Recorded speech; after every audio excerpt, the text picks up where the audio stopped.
We all know this, but squatting is hard. What makes it harder is people overcorrecting your form to the point where you have to be conscious of every single body part and what it's doing, and if it's doing anything wrong. One of the discussions I have all too frequently is whether or not you should lean forward on a squat. I usually say your back needs to be straight, not necessarily upright. If you have to lean forward slightly, so be it. However, the discussion is more if this or this is more appropriate. Obviously, you don't want to be leaning so far forward that the shear forces of your spine are immense. But in the first clip, the participant is keeping their chest high and looking straight ahead the entire time.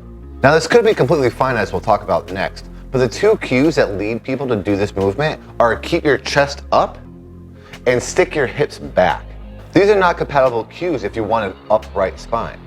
If you keep your chest proud but stick your hips back, this only could result in a hyperextended back. A hyperextended back, especially under load, places uneven stress on the intervertebral discs. This puts you at risk for a slip disc or herniated discs.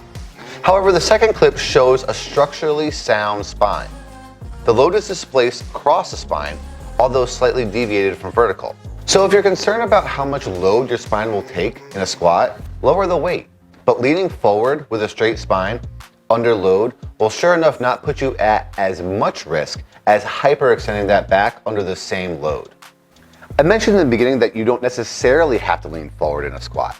If you have unbelievable ankle flexibility, you could be completely upright the entire time. This is me simulating increased ankle flexibility to keep that alignment. This forces more torque on the quads, which become more limiting and lessens the total weight you can do. All of this is fine, and it has advantages and disadvantages. As long as you keep that neutral spine throughout your movement and you're not straining to push those hips back and face that chest up, you're doing exactly what you should be doing.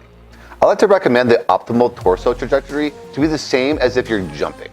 Try to jump as high as you possibly can. Once your hips are the lowest they'll go, stop.